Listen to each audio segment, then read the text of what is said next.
Good afternoon, ladies and gentlemen. Hello, how are ya? Howdy, Tina. Hey, George. Hello. Hey, Melissa, before we get going, has there been any conversation about the regional meeting this time around? Yes, the regional mega meeting Yeah. will be scheduled in September. They're trying to nail down a specific date to make sure that the secretary can attend. So once they get that date nailed down, we'll be sending out a save the date. Okay. Do we know where it's going to be held at? Yes. I believe it will be at the AAA building. Oh, cool. Yeah, Eric. I don't know if I was West supposed to Shore? tell. Yeah, Eric. Wow. That's okay. We can tell Tina. Yes, it was a really, really super nice facility. Man, that's going back. I remember those days. What? Wow. I remember going in that using that building years and years ago. Oh. Yeah, I'm sorry I'm dating myself again. So anyway. How do you think I knew where it was at? That's why I was like, wait, what? Or what? Actually, I'm sorry, Tina. It's not on West Shore. It is over off of Waters. By Oh, I that, know. by the Wow, It's the on- nice, the new building, the fairly new building. yeah. Waters, yeah. You can see It's it from the on vets, right? Henderson Road. Yeah, yeah. Cool. Yeah. Yes. But Exciting. yes, it's very exciting. But they're just trying to get the dates nailed down. So once that is like 100% golden, then we'll send out the save the dates. Yeah, I think September might be seems to be a better option than spring for doing it, especially new school year. So that's wonderful. Jim McLean was asking me, that's why I was wondering. So Yeah, because I told him and he's like, good, that'll give me time to do my speech again. And I said, yes, yes, it will. Because we'll have you guys all speak again.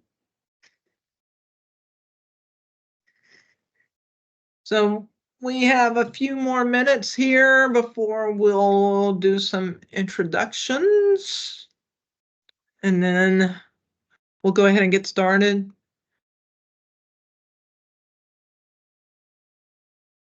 I think at some point in time, Melissa and Eric, I just would like to sit down and meet and kind of look at how we might want to better get law enforcement involved, or kind of look how we can maybe do some different things as we move forward, especially if and the reason why I ask about the mega meeting, that might be a good opportunity to talk about some changes or how we can get law enforcement more involved, or if there's a way, maybe a separate committee, just something along those lines. So thank you for that. Yep, definitely. Here's a thought, Tina. When I do my kickoff meetings, I invite you and give you the floor for 5 minutes. Oh. Good. Thank you. Maybe next month, I hope. Good. Yeah, law enforcement is supposed to be a bigger part of this group. And I know the intent of the Ped Bike Coalition and that group, your group, is to have law enforcement use the community traffic safety team as an outlet for them too. It's just not happening that way. Maybe we just need to look at some options that facilitate that working, and it maybe through that enhancement program. I don't know. But we just need to work a little bit, find a way to kind of have law enforcement be able to reach out to us that they need to as well. I think if you give them the examples of the locations that law enforcement has brought up and something has actually been done, some countermeasures, that would help them, be more engaged when they can actually see that what they bring to the table is actually gonna get addressed. So. that probably helps too. It takes time, as you know, anything we do just takes way longer than it should, but at least sometimes it gets done, so. But I know their schedules are tough. I know that's the biggest thing, and we might just have a better way of facilitate them being able to be more active and with the group as well, even if it's just by emails or something, so.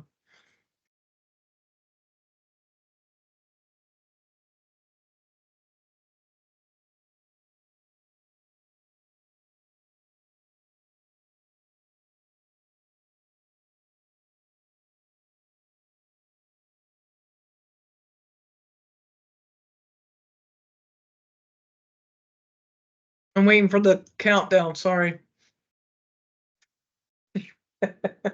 1:30.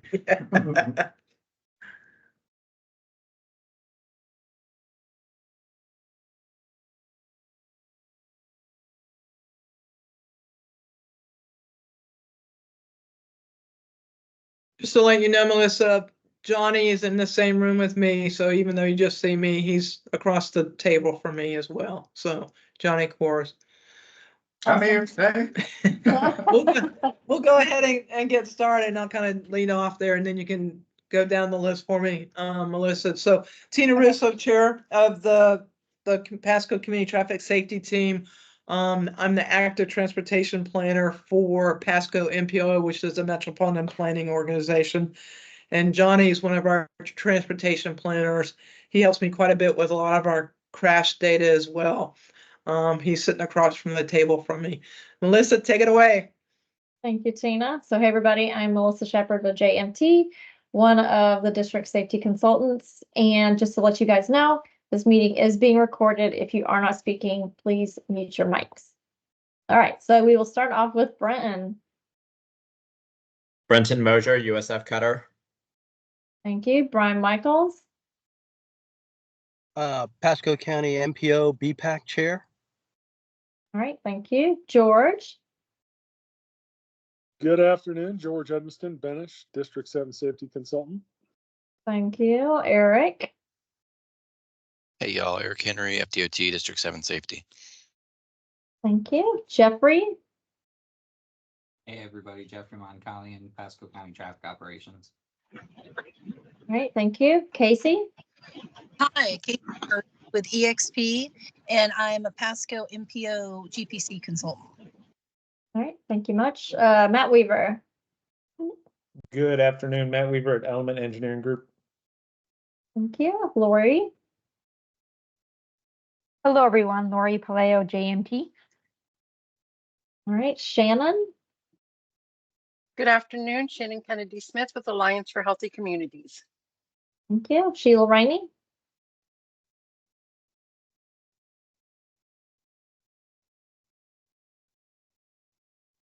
All right, well, Sheila with Johns Hopkins is on the line. All right, and then Tina introduced herself. Mike Zen. Yeah, Mike Zinn, Florida Department of Transportation Traffic Safety Office. All right, and if there's anyone else that I did not call, please feel free to introduce yourself to the group. This is Sheila. Sorry about that. I did not have my volume turned up. Thank you very much for introducing me. Sheila from Johns Hopkins All Children's. Thank you much. All right, and I think that is, oh, we have one more. We'll wait till it comes in. All right, not to put you on the spot, Jim Reiser, but we're almost done with introductions. Well, yeah, I'm on here for what, total of 3 seconds, or I think it was less.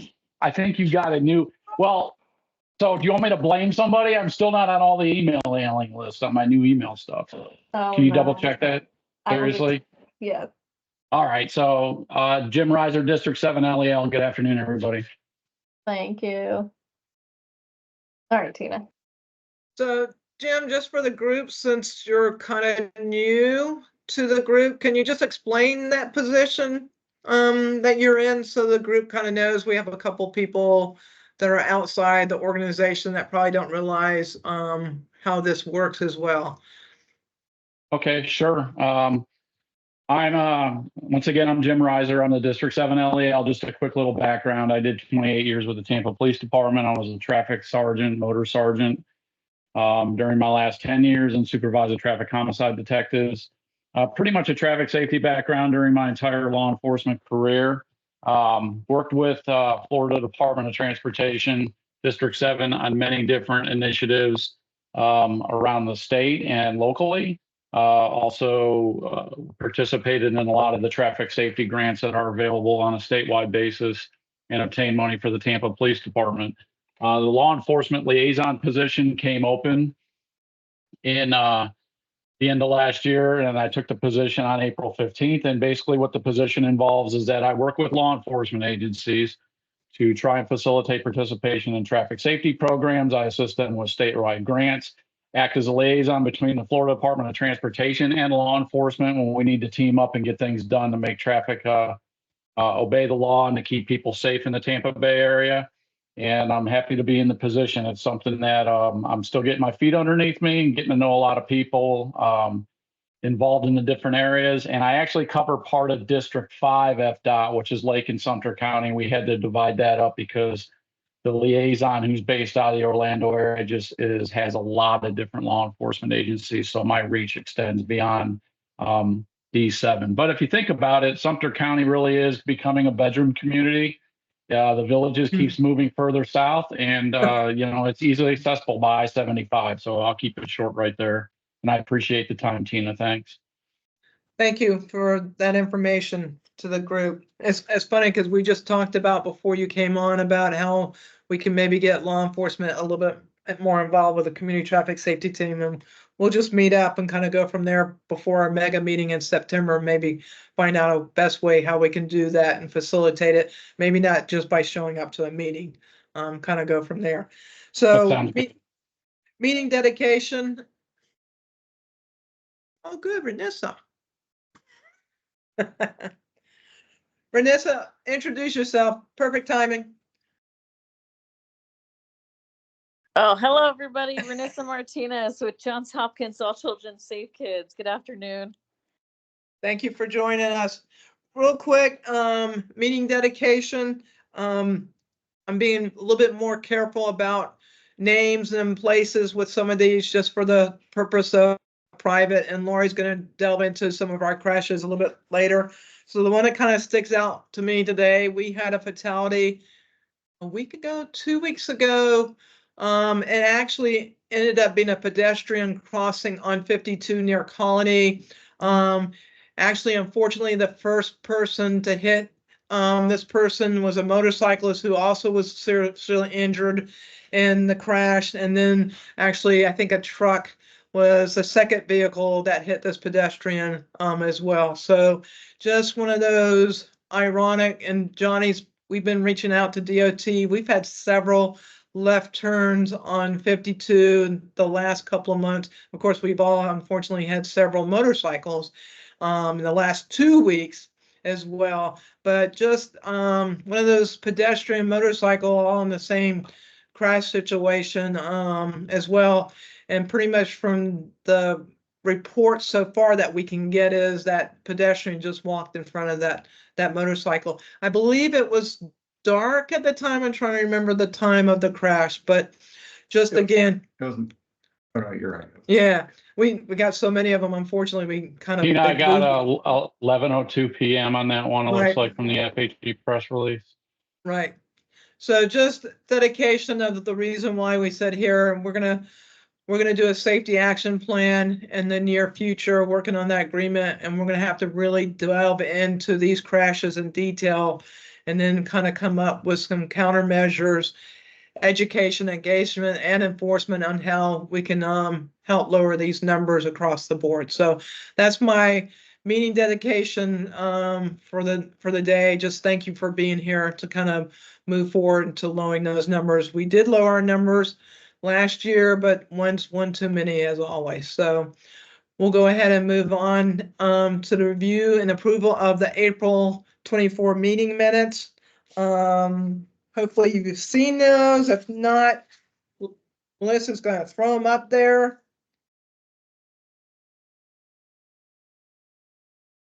you get a chance, read over them, especially if you weren't here last month. Kind of give you an idea of what we've been discussing. A lot of our locations are challenging locations. We're going to talk about again, but they're always going to be an ongoing work in progress.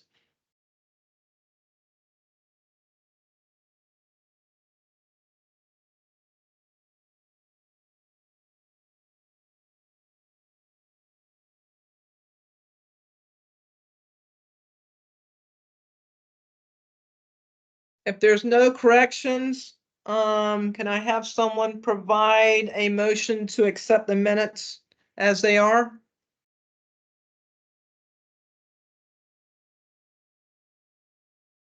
This is Renessa Martinez. I'll make a motion. Thank you, Renessa. Renessa made the motion. Do I have a second? It's George. I'll second. Second. Any opposed? If no one opposed, then I assume that everybody is okay. So we will move forward onto our old business and this problem identification follow-up. The first one is we split these up from state highway roads to local roads a few months ago, maybe about a half a year now. But US 19 and Bay Boulevard, nothing new on that. Again, it's a DOT road. So nothing new on that. I believe it's still being looked at. Mike, have you heard anything at all? Just by any chance? No, actually I was unaware of this problem, so. Okay, so the problem is, if you can tell from the map location, is that weird angle, that left turn that becomes a huge left turn coming into that roadway. So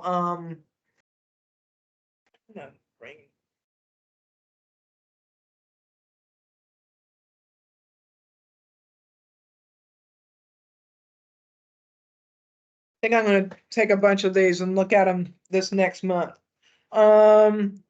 So, and you can follow up. Mike mentioned adding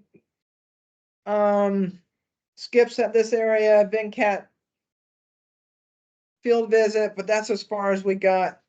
We haven't heard anything back from DOT on that one. Yeah, and I didn't realize this was still on here from back in September of 2022, over a year and a half ago.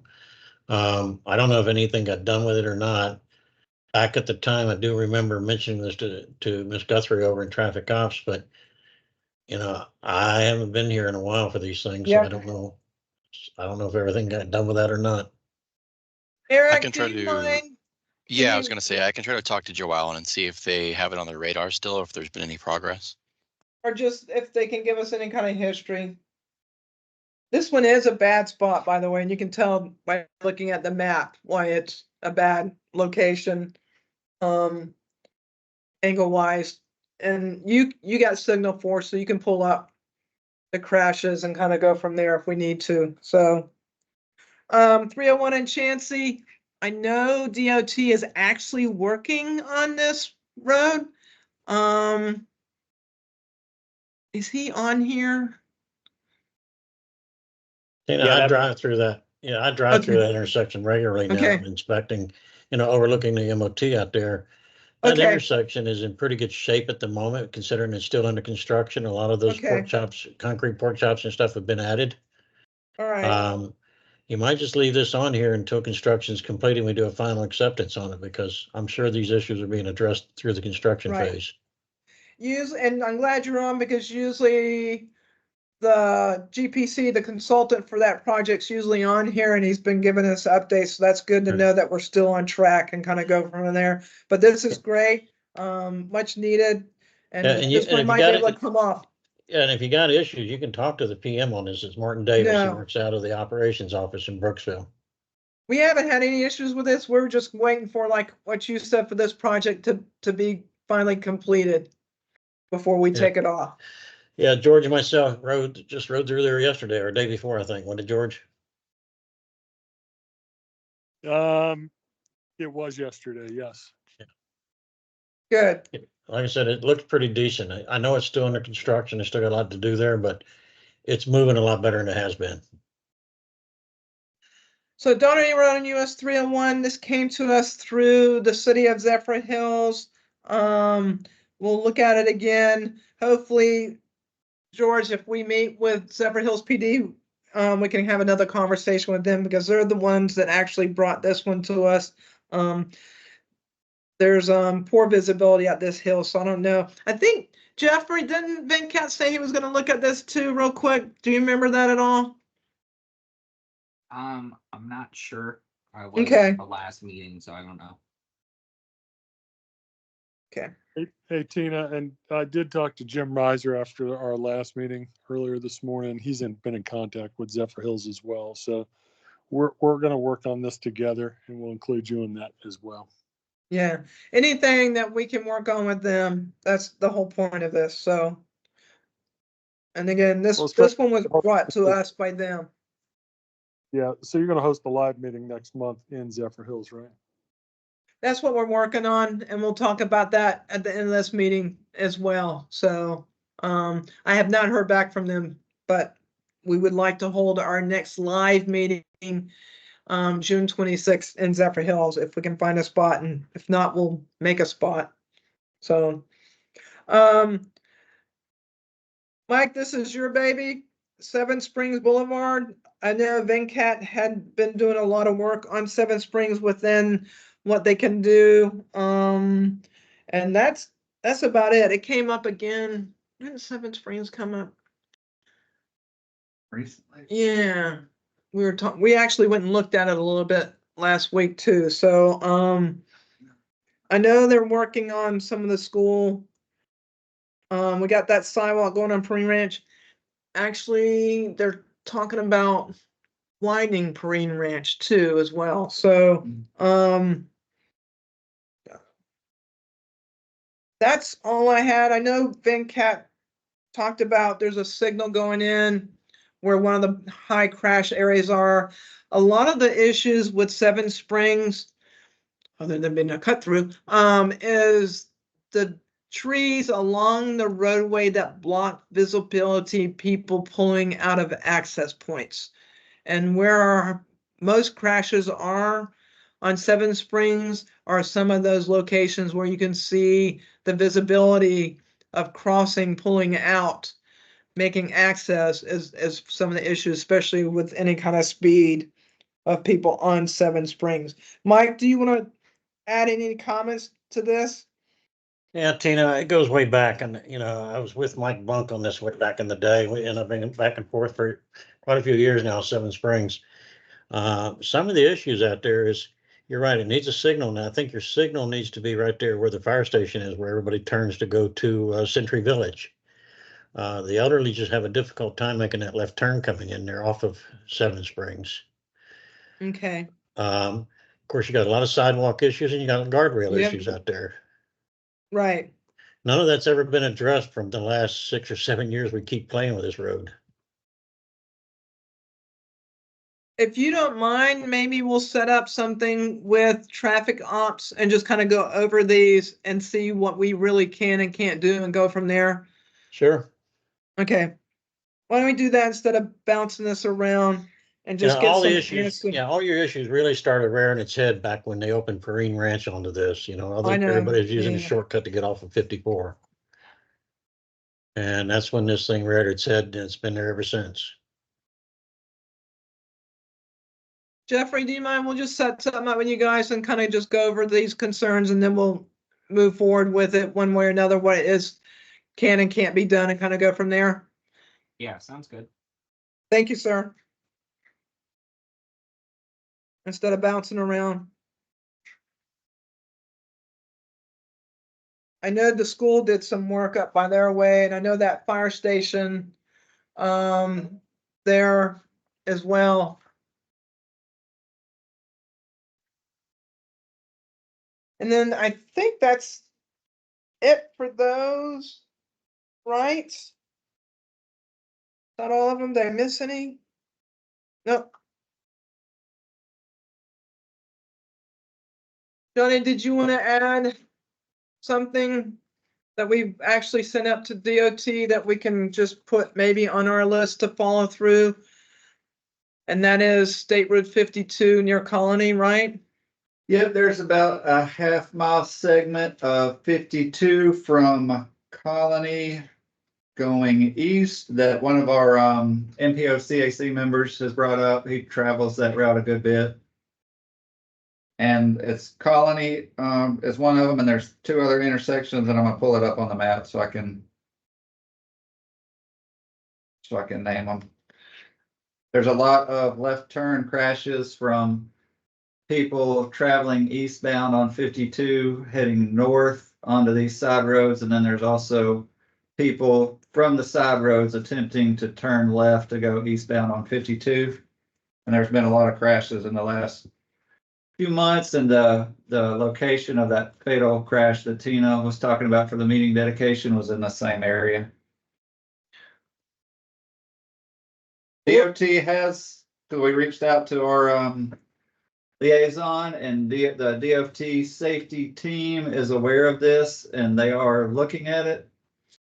But I haven't got any updates other than that. I believe that there's a 3R that's coming through that portion of State Road 52, and I think there's a signal proposed. I think they're still just deciding where the final location is and whether they have funding to put that signal in. And I'll talk with the project manager to confirm, but I think they're looking at doing some like access management improvements through a few of those intersections in that segment of State Road 52. Okay, yeah, it's Colony Road, and then it's also Cedar Ridge Drive, which is just east of Colony, and then that's also Sugar Creek Boulevard. So those three intersections in that half-mile segment, there's a lot of crashes. Is there any lighting on that part of, I don't think there's lighting on that part of 52. And then part of the issue, Eric, as you know, there's a signal at Moon Lake, but there's not another signal until you get way further west. So the speeds are pretty high, once, you know, along that segment too. Venkat, over a year ago, we got him to change the signal, the left turn signal at Hicks and 52, and it made a huge difference. So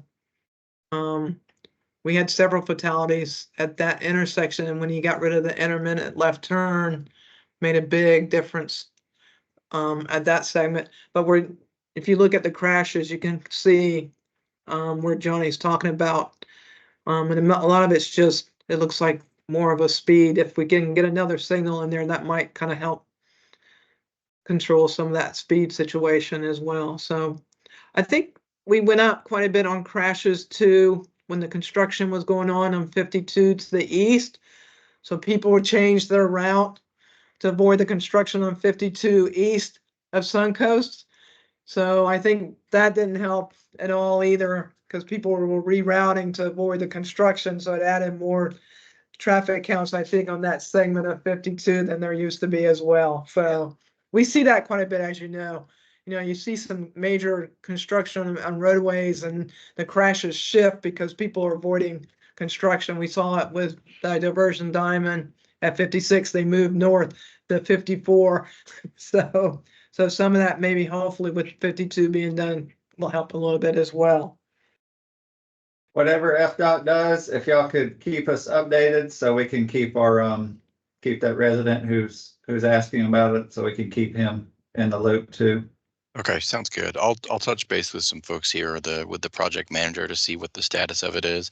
Because like I said, I think the last I heard there was a signal proposed, but they didn't have funding for it. So I'm not sure if it'll be included as a part of this, but I know they're doing some access management and I think some other just general safety improvements. So I'll try to get a quick update to give you next meeting. Thank you. Hey, what's the speed limit out there? Is it 55 or 60? I can't remember, and I should know. I live up this way. So that's part of 52. I I'm trying to remember, it changes in a couple of spots too. That's what I thought. And you know, but yeah, between Moon Lake and further to Hayes Road, it's a different speed limit, as you know, than it is from Moon Lake as you move west. So Johnny's gonna, right there. it's 50. 50? Okay. Yeah, but we know, Well, that's not going to change because, I mean, I don't think they'll be able to justify a reduction out there, but there is some curves through that area.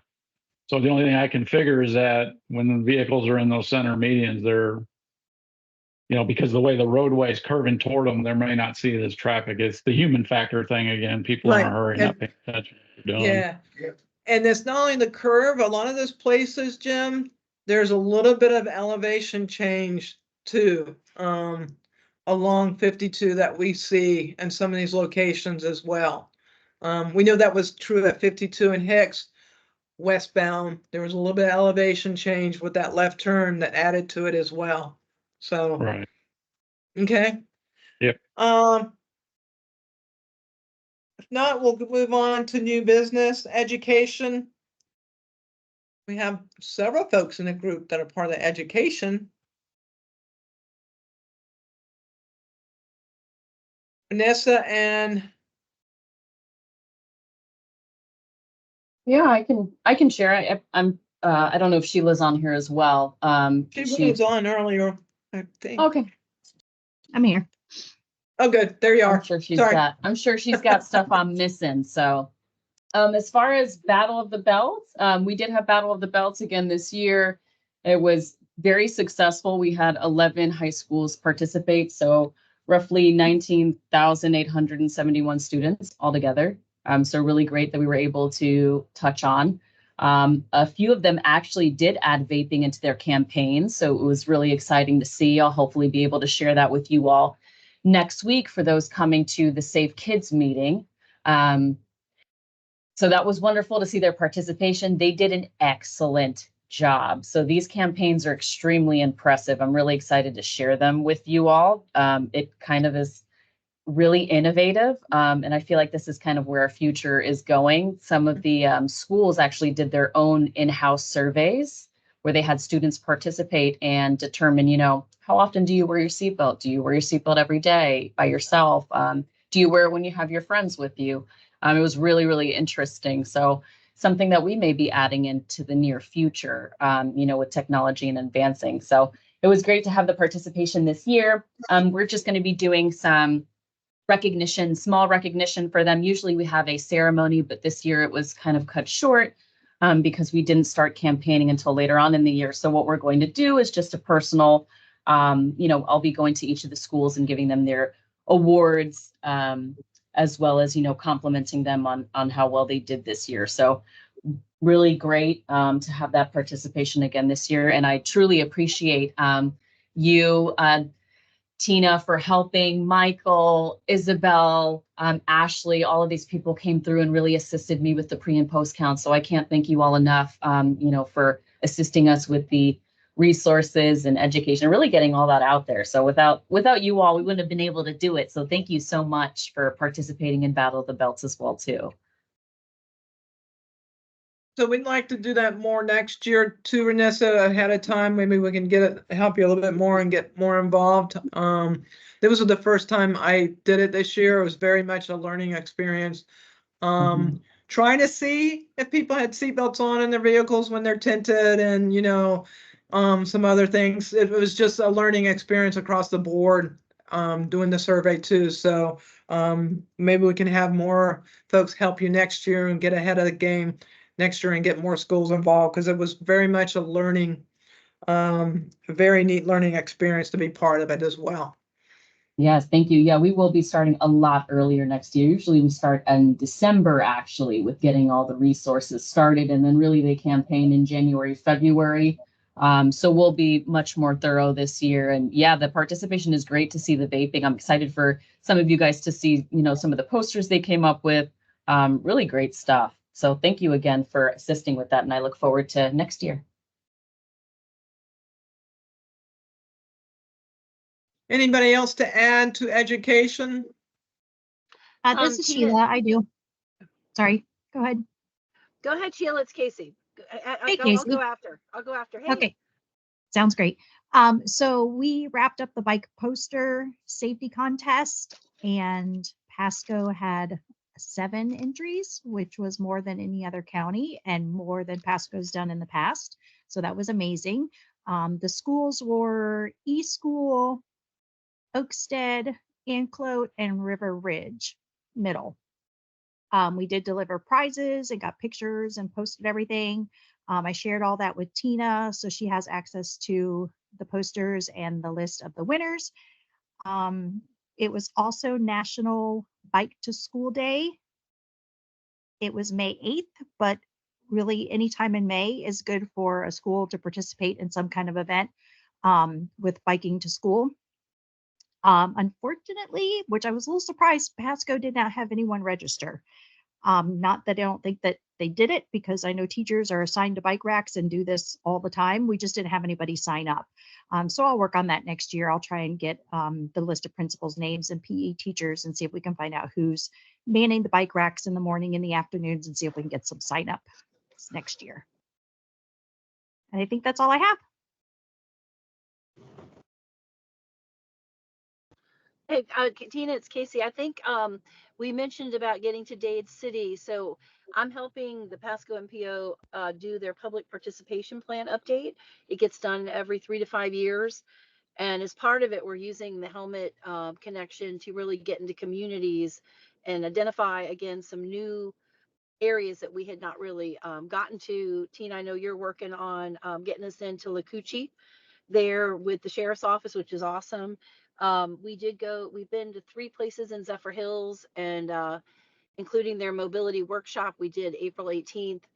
But they talked about a couple more communities there in Zephyr Hills. Tina, I'll get back to you on that they were asking us to maybe start looking at. But it really does help find communities that the public participation plan only looks every 3 to 5 years. So it's helping us really re-identify areas for the MPO, as well as for traffic issues when you're out there talking to them about bike riding and all of that. So it's we continue those efforts from that direction as well.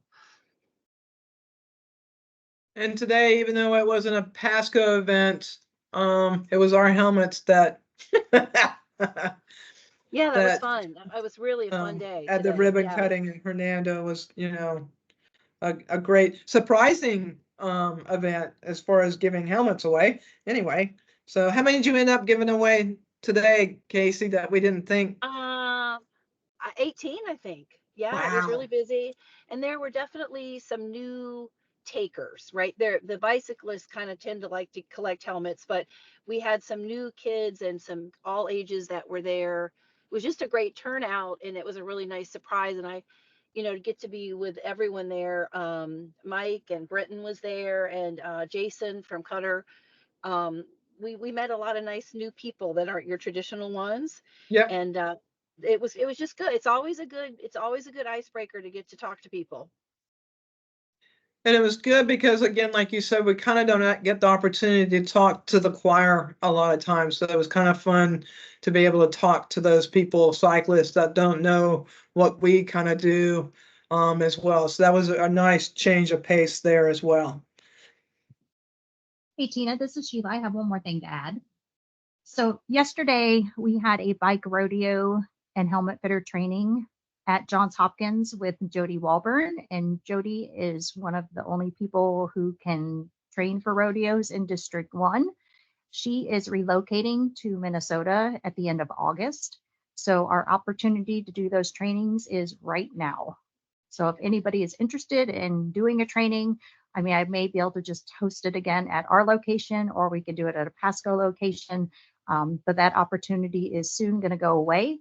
So we want to take advantage of it as much as we can. So if anybody is interested, just reach out and I will connect you with Jody.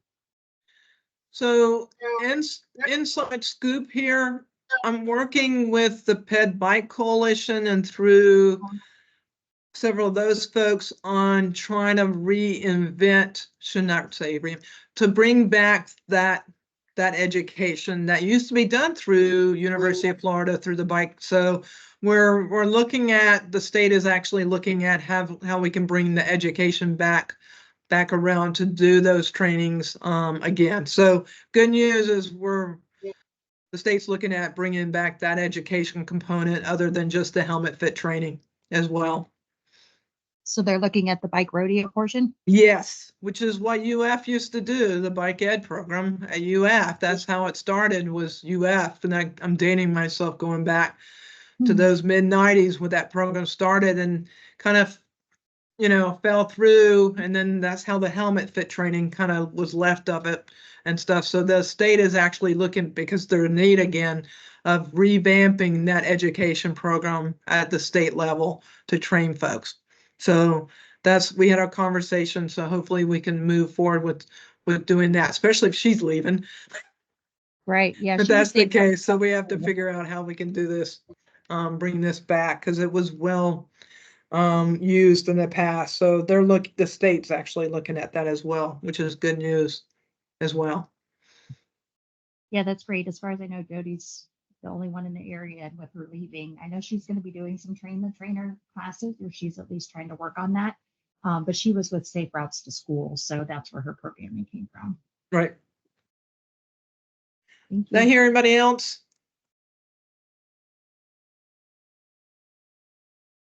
I have one other thing that's in education. Tomorrow we will be doing the graduation of Creative World. The sheriff's office does this big walk through from the Creative World at Starkey Ranch, Creative World to the elementary school, because they've gone through a program that gets them ready for the big school. So they do a big deal. The crossing guards from Starkey Elementary come over. The principal comes over to kind of welcome the new kids that will be going to Starkey Ranch Elementary that are trained on how to cross with their crossing guards. So that's a big event tomorrow that we'll take part of as well. But just a neat day. Dave did his presentation a couple of months ago on his program. So we take part in that to kind of support what they do, and it's a big deal. So we'll be doing that tomorrow. 18, it's Casey. Send me the details on that again so I can get some photos. Okay. So people can view it. Thanks. Yep. If nothing else on education, we will go to enforcement. Come on, enforcement people. Need you. Anything? I don't think, do we have any other law enforcement online? I don't think so. No, George, can So you kind of just get... So did I put on my Tampa Reserve hat or my LEL hat? I think I'll put my LEL hat on. All right. So, just a real quick, right now we're working with the agencies around the Tampa Bay area on the Click It or Ticket campaign that started on Monday the 20th and runs through June 2nd. There's some outreach events some agencies are scheduling. I know some of the Pasco agencies are participating because I have given them Click It or Ticket materials and signs to put up around their communities. So there will be reporting efforts on that after it closes out on the 2nd through the Florida Law Enforcement Liaison site. And that all eventually gets reported back to NHTSA under the grants. And if the agency has an occupant protection grant, they're usually pretty good about participating. Just on the law enforcement horizon coming up, since we seem to have a lot of speed related crashes in the Tampa Bay area right now, Operation Southern Slowdown, that's going to be happening July 15th through the 19th. That's a speed enforcement campaign that's going to be conducted that Monday through Friday night. That's going to be something that we're going to try and organize a press conference down at F.D7 with FHP and several agencies. And that's also a reportable campaign on the LAL site. Then wrapping up summer, we'll have the Drive Sober Get Pulled Over campaign, which is going to be over the Labor Day holiday. That's another NHTSA sponsored program that'll be nationwide that will also be reportable at the end of the campaign, and we'll work with the agencies to make sure they have what they need for the DUI initiatives they're going to run during that time. I can tell you now that it looks like the crashes, I know we were talking this morning at the Hillsborough were lower initially, but I think they're trending up right now. I think Lori's going to touch on that for you now. But yeah, that's what law enforcement's got going on. And those are our three main campaigns coming up. So we'll be busy this summer. And then also the state is getting behind the 100 deadliest days of summer. That's kind of a comprehensive program that deals with safety more toward the younger generation. I know there's supposed to be a press conference coming up on that with the Florida Attorney General, and that's basically a safety initiative that's all encompassing, not only traffic, but other things that's going to be being conducted over the summer months. So I hope that helps. And I'll yield back.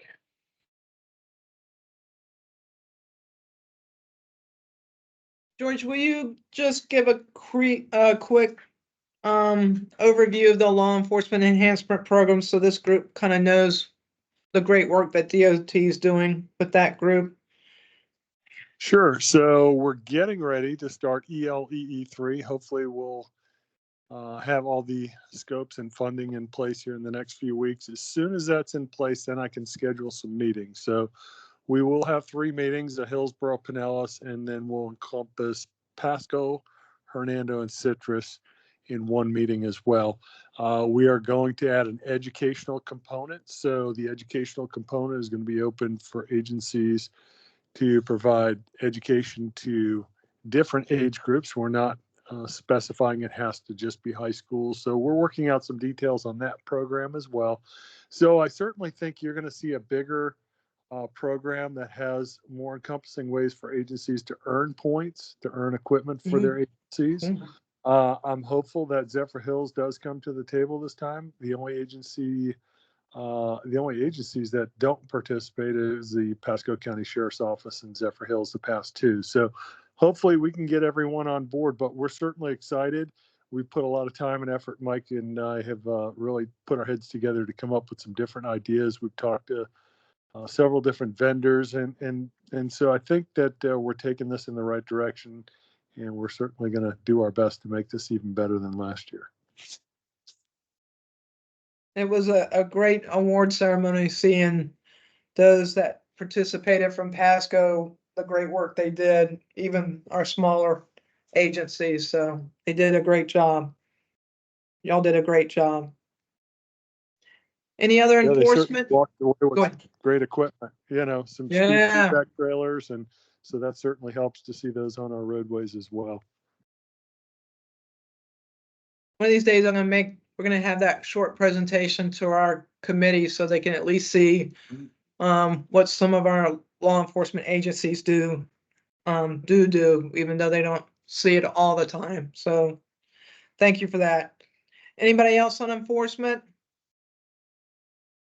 I have one engineering. There will be a meeting held in June, and I will have it. I'll give this out to DOT. Turnpike will be having a public meeting concerning the PD&E that they're doing at Suncoast from Hillsborough County line to State Road 52, which includes the interchange at 54, the interchange at Future Tower / Rangeland Boulevard, which is just north of 54.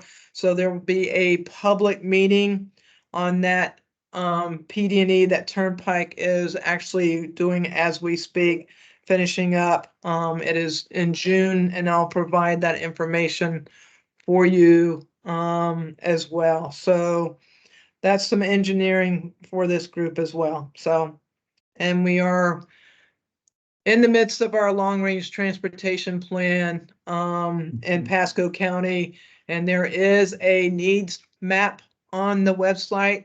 I'll probably stick that in the chat where you can actually plot different things on that map as well. So we're finishing up the needs plan, the roads that need future improvements. That includes some safety measures as well, but we're at that needs plan. And then what happens from there as we come up with the top priorities based on a ranking system. And then we figure out what money's left over and how we're going to do those projects in the next 5 to 10 years before we do this all over again in 5 years. So everybody's in the midst of a long-range transportation plan, which is very time consuming to say the least. So But that's all I have for the engineering component. Any other comments, concerns before we move on to crash statistics? Laura, are you doing the crash statistics?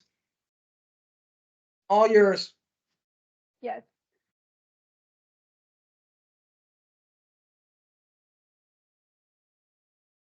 Okay, so for Pasco County, from January 1st to March 5th, there have been 17 fatal crashes.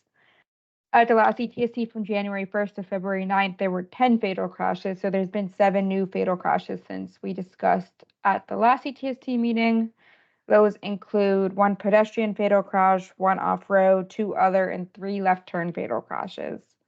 The pedestrian fatal crash was on February 20th at 8:15 p.m. on State Road 52 and Paradise Point Way, not at the intersection, in dark, lighted, and clear, dry conditions. The off-road fatal crash was on February 8th at 10:40 p.m. on State Road 56 and I-75, not at the intersection, in dark, lighted, clear, dry conditions at the entrance exit ramp of I-75. The other fatal crash was on February 7th, 2024 at 10:09 p.m.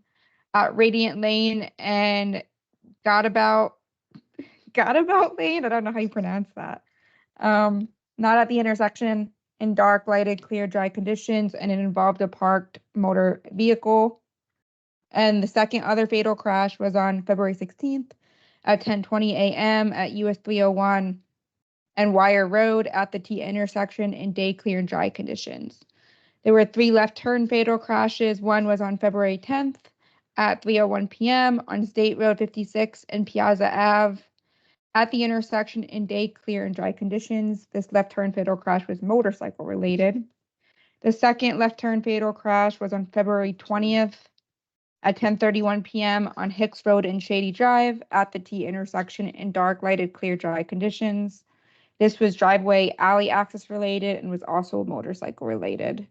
The third fatal crash was on February 28th at 10:12 a.m. on State Road 52 and Shadow Ridge Boulevard at the T intersection in day, clear, and dry conditions.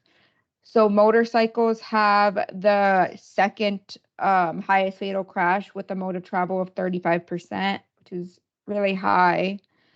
17 fatal crashes through March 5th. In the same period in 2023, there were 18 fatal crashes. So we are down by 1 fatal crash, same time frame. I'm not too sure what the trends are moving forward with this for the next 60 days, but this is through March 5th. So this is what I got. Yeah, our last 60 days hasn't been good. So, Hey, Tina, yes, sir.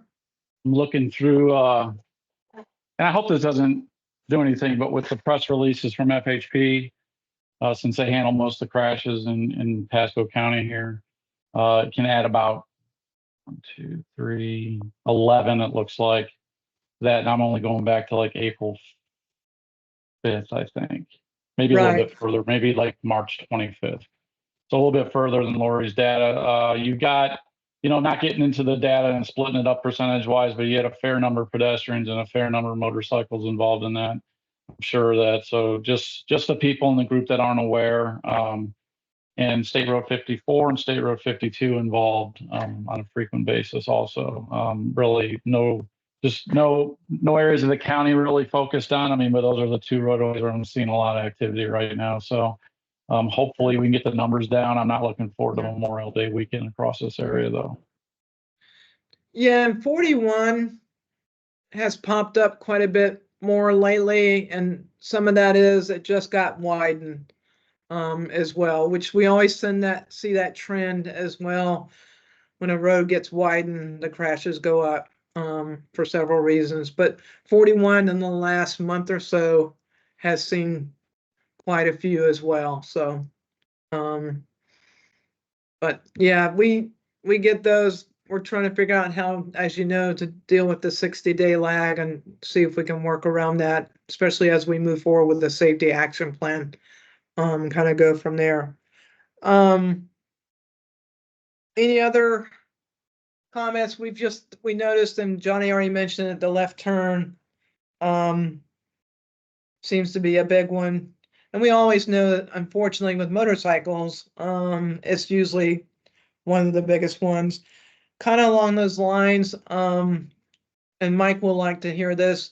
We're looking back into our car fit program, which works with seniors on engagement and education, because a lot of our crashes involved aging drivers. So if we do some car fit programs, it allows us the opportunity to talk to seniors and do the car fit program, as well as start to talk and engage and educate them through that process. We're working with Bandnut, with Izzy, on doing some of those things through some of the programs that they already do. So, and Casey's going to work on becoming a technician as well. So we're hoping that can kind of help us a little bit with that age group, because it's still one of our largest.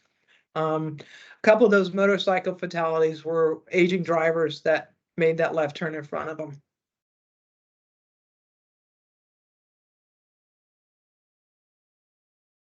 Yeah, Tina, I told Mike today about signing up for the June 6th technician training. If anybody else is interested, it's over in Cocoa Beach. So I don't know if that's good or bad, but it's kind of hard to find something. DOT District 7 did a great job last year of getting people trained, but I couldn't attend.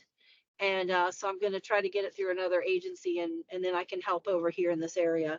I loved going through and being your person that drove through. It was amazing what you and Mike were able to show me with my own car. Yeah, it's a good program for any age. And maybe we get DOT to kind of start working more on car fix, since all of us are same, or we all have that same issue with aging drivers being one of our highest fatality rates as well. So calendar updates and activity reports.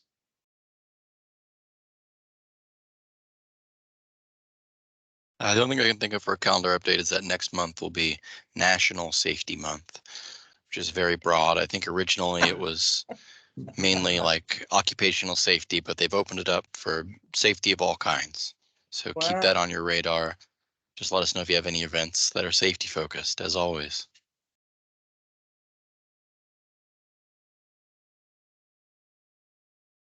Any other calendar updates, activity reports?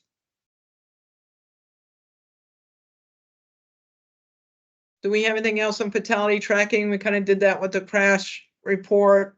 James kind of added what we have in that 60-day lag, unfortunately, as well. Maybe we'll start doing that, Laurie, a little bit more if we can get some of that information, kind of move it, bring us a little bit more up to date when we get some of those as well. HSIP update, Melissa? Yes, so we had a meeting with Pasco County, Tina, along with the MPO, about Geiger Road. So it is in the works. It is moving. It's probably not moving fast, but it is moving from the emails that I'm copied on and included in. Do you have any update on that, Tina? Do you know anything Yeah, else? and I actually got to talk to Public Works this morning about the safety edge, and hopefully they're working on that. I'll let you guys know. We had a really good conversation. That's all I can say at this point on the resurfacing, which is one component of this project as well. So this will be a good first project with the county on resurfacing, where we can add a safety edge. It's going really well, and they're willing to do it. So it's just working through the contractor. Hopefully we'll have some good news at the next month's meeting. Hey, Jeffrey, we talked with Venkat, remember you guys, about doing the striping, some other things. We need to revisit that, since we might be finally moving forward with the reclamation and resurfacing of Geiger Road. We need to get with you guys on the other components of the HSIP for that road, but those things will be done through traffic stops. So we need to get with you guys on what that next step might look like, okay? Okay, we'll talk about it in the Seven Springs meeting. Okay, thanks. That's perfect. Thank you. No So problem. that's great. Anything else, Melissa, on HSIP?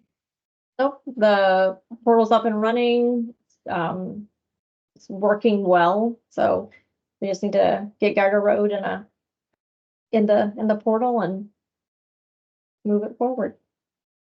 Jeffrey, are y'all still getting speed feedback signs through the portal? I think so. I don't know that answer. Eric, are you aware of that? It doesn't ring a bell. I can check and see real fast. I'm not sure if we ever got anything through the HSIP portal. From what I understand, it was just we would reach out to FDOT for equipment, but that was more what Venkat was doing and not me. Okay. Maybe it was like a pass-through or something. Okay. Maybe. Yeah, I don't see it in the portal, so No. must be And I something like think- that. I think Bill was handling those too, by the way, you guys, and Bill was doing it straight through, right? I think so, yeah. Yeah. Thank Okay. you. Open forum announcements. I did have one location that I want to bring up and make sure that it's on everybody's radar. We got a citizen reached out to, I think, Pasco County first. And then Pasco kind of linked us in because it's at an intersection of a state road. It's a US Highway 19 and Camry Drive out in like Holiday. The issue is with the right onto southbound US 19 off of Camry Drive. There's a crosswalk going off of here. I think Camry Drive leads into like a McDonald's and then like some developments. But their issue was with folks not stopping at the stop bar at that intersection, just rolling straight on up into the crosswalk. Which, thank you for pulling that up, Lori. There's like that gored out area there. Right on the other side of the crosswalk, and then that little kind of channelized right turn north of it. So they reached out to Pasco. They actually spoke, the citizen that reached out had spoken with a Bay News 9 reporter, and they did a little story on it. So it's got some media attention. So I just want to make sure it's on everybody's radar. See if there's anything that we can do, either enforcement wise, or I don't know if we have a stop for pedestrians sign out there yet at all even. But that might be a quick one that we could just throw in there just to have a response to it. Do you want us to add the US 19 and Camry Drive to the problem locations, or is this something that we just put in the minutes and we could discuss later, or? I don't know, maybe Jeffrey, do you know if you guys are working any kind of way on this yet? I don't think so, but I remember seeing a request like that. I'll bring it up to Venkat and we'll talk about what we should do. I don't see why it would be a problem to throw in a stop here for pedestrians. So that way they're not pulling into the crosswalk. Yeah, put it on the list, please, Melissa, too, so we can make sure follow up. Some I of the know. problems are those Yeah. crosswalks are back like that. That does not help at all when those crosswalks are brought back like that. And hopefully we're designing those better, because that's part of the problem is I know, how and I far know- back. Yeah, and I know from personal issue there's a line of sight issue when you're at the stop Yep. bar. You just can't see anything. Yep. You know, that shrubbery that's all there in front of that restaurant, I think it's McDonald's, yes. You just can't see past it all when you're sitting there at that stop bar. So you gotta pull through it, and everybody just does that.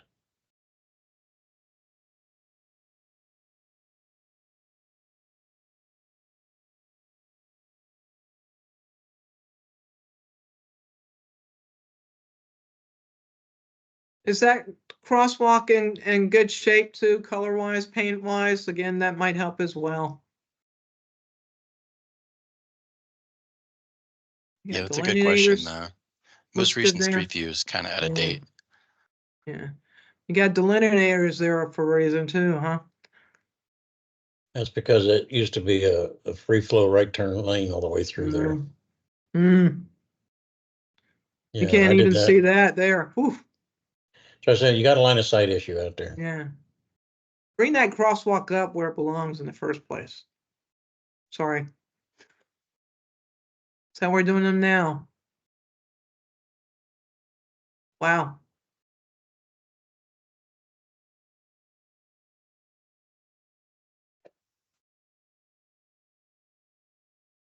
And it's just a stop. You can say stop here.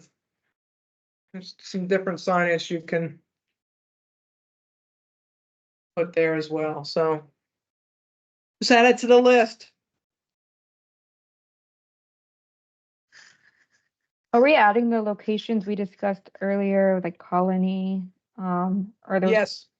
We need Okay. to add, yep, Okay, perfect. 52 east of Colony to basically Moon Lake, basically.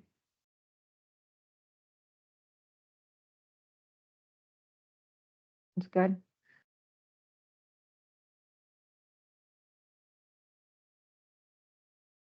Any other announcement? Tina, I'm a guest in this group for today, but I know I had emailed several people in the group about the Stop for Pedestrian Safety Month in October. Is that something you guys need to add to your agenda for the next meeting? So, and if that is something you want to do, yes, we need to add it. And I know you've been in contact with law enforcement. That probably needs to come through this group, which is more of the local level instead of reaching out to him. Because he's just going to reach out to this group one way or another. Okay. Well, the good news is they're on board. So yeah, that was Steve Gaskins that you emailed. So yeah, they're on board with helping.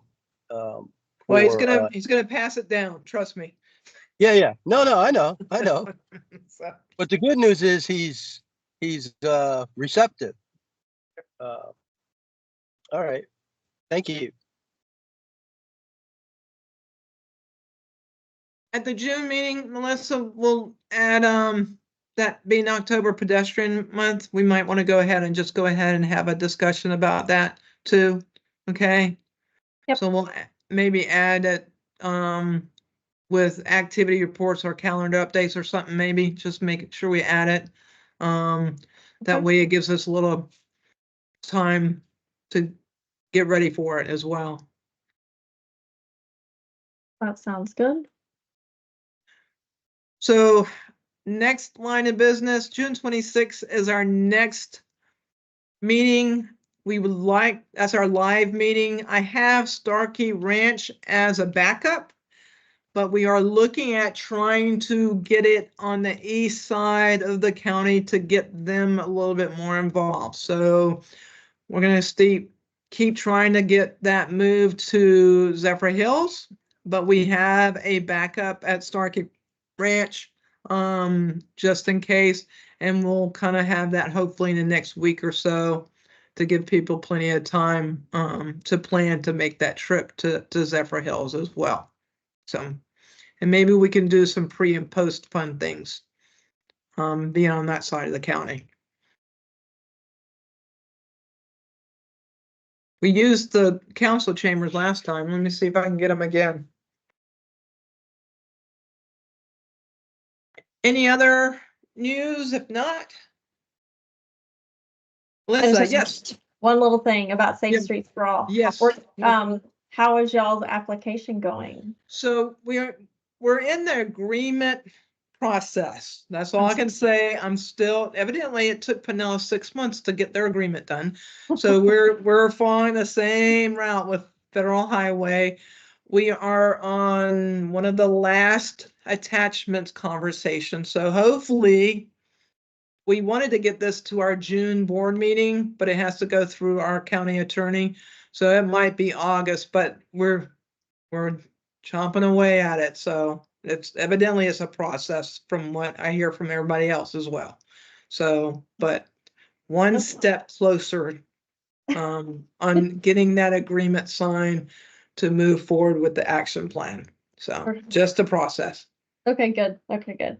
Because the season ends, the grant season ends October 29th. So hopefully, fingers crossed, you guys will get your items in there before then.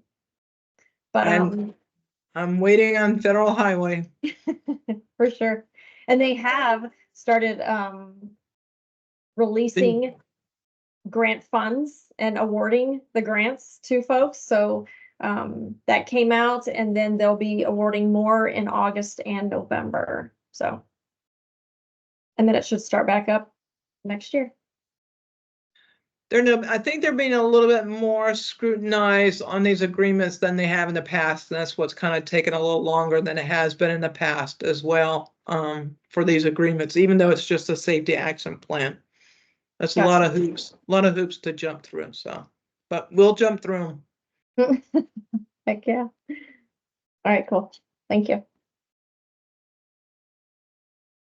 Any other news? If not, thank you for everyone joining us. Hopefully we'll see some folks in Zephyr Hills in June. If not, we're coming up on summer.